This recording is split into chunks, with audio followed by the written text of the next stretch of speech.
Hallelujah, প্রভু স্তুতি হোক, সবাইকে জয় যিশু। ঈশ্বর গর্ব। রোজ আমরা যখন আশীর্বাদে বাক্যতে জড়িত, তেমনি যারা ইউটিউব ফেসবুকে যারা দেখছে, পিতা ধন্যবাদ হোক। যারা দেশ বিদেশের মধ্যে যারা গভর্নমেন্ট জবের কাজের মধ্যে আমি সবার জন্য প্রার্থনাতে যাব। সর্বশক্তিমান ঈশ্বর পিতা তো মহানামে ধন্যবাদ করি পিতা। প্রত্যেকটা দিন যে বিশেষ করে যে আমরা প্রভাতে পিতাকে সেই আশীর্বাদের বাক্যতে তুমি যেমন নিয়ে আসো প্রত্যেকটা সন্তান, তারা যে এই মুহূর্তে দেখছে পিতাগো, তাদেরকে তুমি সর্বদা পিতাকে হাত মারছে বারকাত চাঙ্গাবলা কভারিং করবে পিতাগো, তুমি সুরক্ষিত রাখবে পিতাগো। তাদেরকে বিশেষ করে আজকের পর থেকে নেগেটিভ ক্যান্সেল সেই পজিটিভে পরিণত করবে পিতাকে, সুন্দর পরিণত করবে পিতা।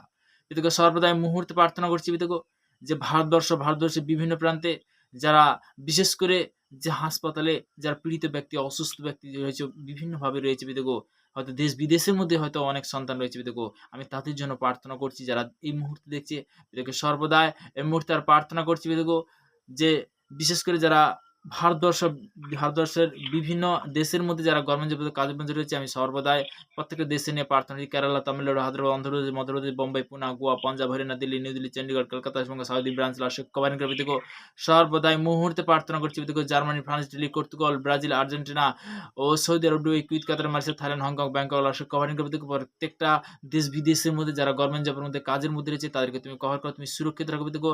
বিশেষ করে যে ইন্ডিয়ান সৈনিক, তাদের জন্য প্রার্থনা কভারিং করো, তাদেরকে সর্বদাই তুমি সুরক্ষিত রাখো পিতাগো। তারা যে অবস্থায় ডিউটি করছে পিতাগো, আমাদের দেশের জন্য পিতাগো, আমি সর্বদা তাদের জন্য প্রার্থনা করছি। বিশেষ করে মন্ত্রীমহল থেকে প্রশাসন থেকে সবার জন্য প্রার্থনা করছি, তুমি কভার করো, তুমি সুরক্ষিত রাখো পিতা।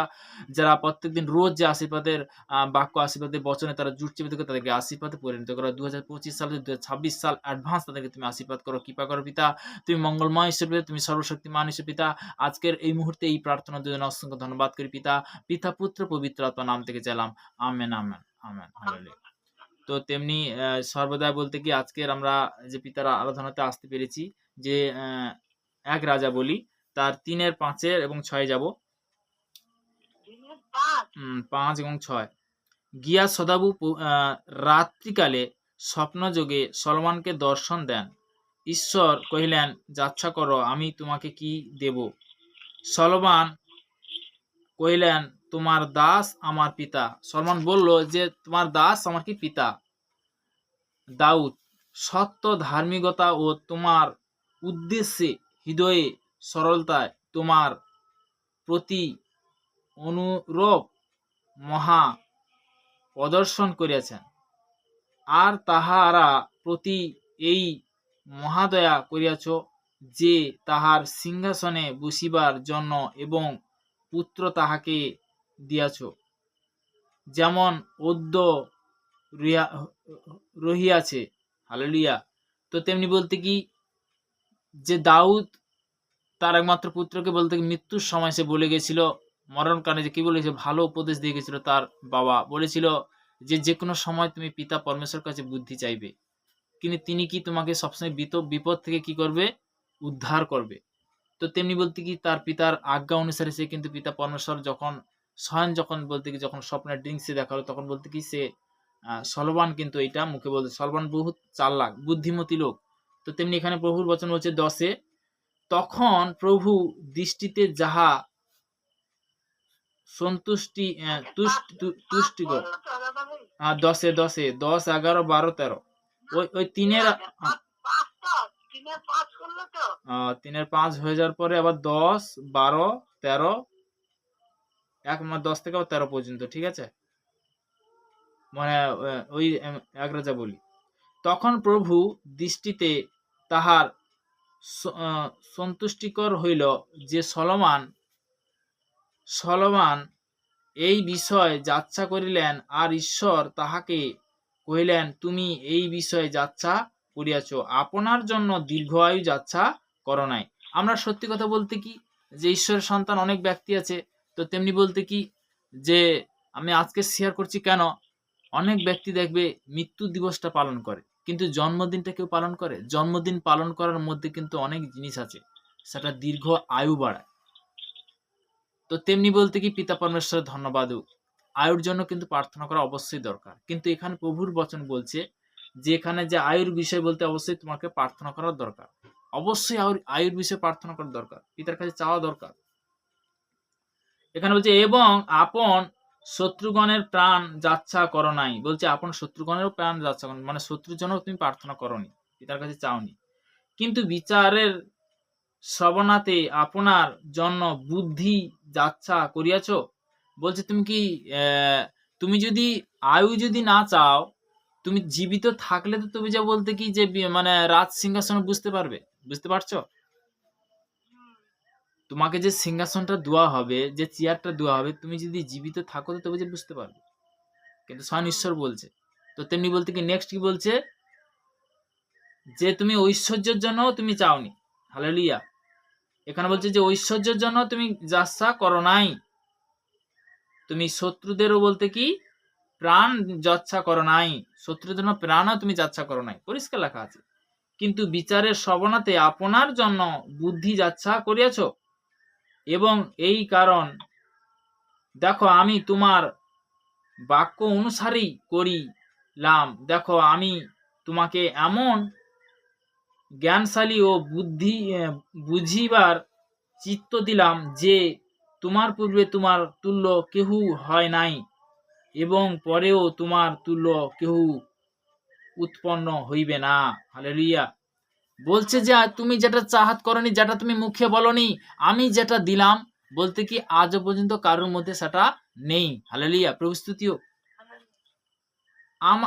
আমার তুমি বলছে আবার তুমি যাহা যাচ্ছা করো নাই তাহও আমি তোমাকে দিলাম, এমন ঐশ্বর্য ও গৌরব দিলাম যে তোমার জীবনকালে রাজগণের মধ্যে কেহু তোমার তুল্য হইবে না। হালেলুয়া। আজকের বলতে কি আমরা হয়তো ভাবছি, পিতা পরমেশ্বর ধন্যবাদ হোক, যে আজকের হয়তো বলতে বিভিন্নভাবে হয়তো ভাবছো একটা জিনিস কি, যে পিতা আমাদেরকে যা দিয়েছে সেটা বলতে কি খুব খুব বলতে কি এটা নসিব, এটা আমার মুখের কথা নয়। তো তেমনি বলতে কি পিতা পরমেশ্বর ধন্যবাদ হোক, যেটা বলতে কি আমাদের জীবনে যেটা আমার পিতা পরমেশ্বর দিয়েছে। কিন্তু কি বললো বচন দ্বারা, যে এখানে পরিষ্কার বলছে যে তুমি বলতে কি তুমি সিংহাসনের জন্য কিন্তু চাইছো, কিন্তু যে সকল জিনিস তুমি যাচ্ছা করো নাই, তোমার আয়ুটা তো খুবই দরকার। তো আমরা আয়ুর জন্য কেন প্রার্থনা করি? তো প্রয়োজন আছে। মানে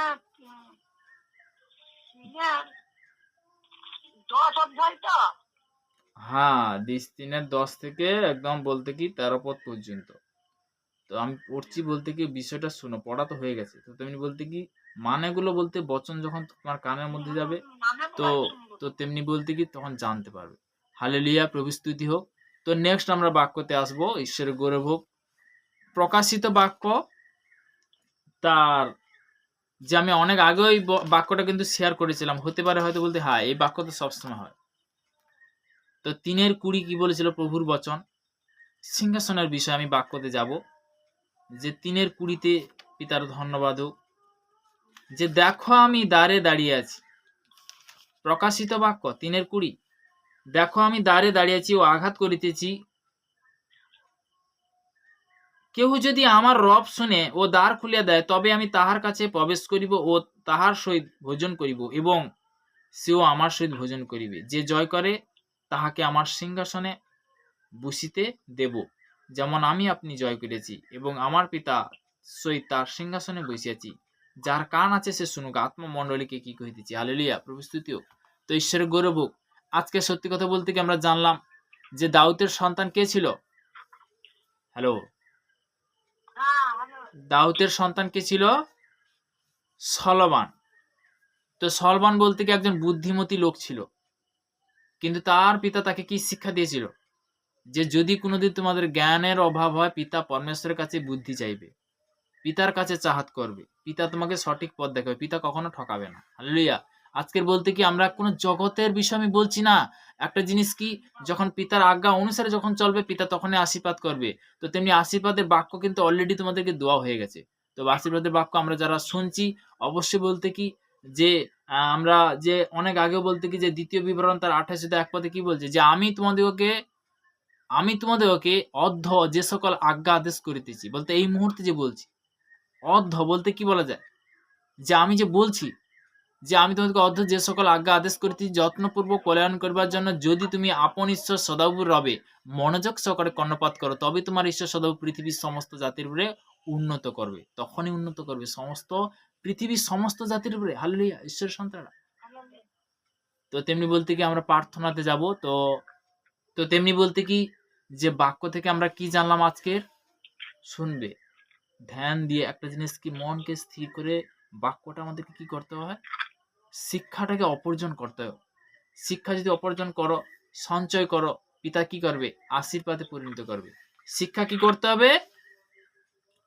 হিতোপদেশ তার ২ অধ্যায় প্রভুর বচন কি বলেছিল আমরা শুনেছি? হিতোপদেশ তার ২ অধ্যায় ১ পদ থেকে ১ পদে কি বলেছিল? হালেলুয়া। তো এখন ২ পদে, বৎস তুমি যদি আমার কথা সকল পালন করো ও গ্রহণ করো। কি বলছে? হিতোপদেশ তার ২ অধ্যায় ১ পদে কি বলছে? বৎস তুমি যদি আমার কথা সকল গ্রহণ করো, যদি আমার আজ্ঞা সকল তোমার কাছে সঞ্চয় করো। কি বলছে? আজ্ঞা সকল যদি সঞ্চয় করো তাতে কি হবে? আশীর্বাদে পরিণত হবে, তাই না? তো তেমনি খুবই সুন্দর আমরা আজকে জানতে পারলাম। তো আমরা প্রার্থনাতে যাব। তো তেমনি আজকে বিষয়টা জানলাম যে রাজা দাউদ ছিল, তার সন্তান কে ছিল? সলমান, তাই তো? হালেলুয়া। এইভাবে ধীরে ধীরে আমরা শিখতে থাকবো। তো প্রভু স্তুতি হোক। আমরা প্রার্থনাতে যাব। সর্বশক্তিমান ঈশ্বর পিতা, তোমার মহান নামে ধন্যবাদ করি পিতাগো। হে আমাদের স্বর্গস্থ পিতা, তোমার নাম পবিত্র বলে মান্য হোক, তোমার রাজ্য আসুক, তোমার ইচ্ছা সিদ্ধি হোক। আজ আমাদের প্রয়োজনীয় খাদ্য আমাদেরকে দিও, মন্দ হইতে রক্ষা করো। যেমন স্বর্গে পিতা, তেমনি পৃথিবীতে হোক, তোমার ইচ্ছা সিদ্ধি হোক। আজকের এই মুহূর্তে আত্মা থেকে যতটাই প্রার্থনা দিলে পিতাগো, তোমাকে অসংখ্য ধন্যবাদ করি পিতা। তোমার মহানামে প্রশংসা করি পিতা। যে সন্তানরা ইউটিউবের মধ্যে, ফেসবুকের মধ্যে, অনলাইনের মধ্যে যারা জুটছে পিতাগো, তাদেরকে যে আশীর্বাদের বাক্য তুমি দিলে পিতাগো, আশীর্বাদে পরিণত করবে পিতা। আমার বিশ্বাস পিতাগো, এই প্রার্থনা মিষ্টি প্রেমের মহান যিশু নাসরির নাম থেকে চাইলাম। Amen, amen, amen.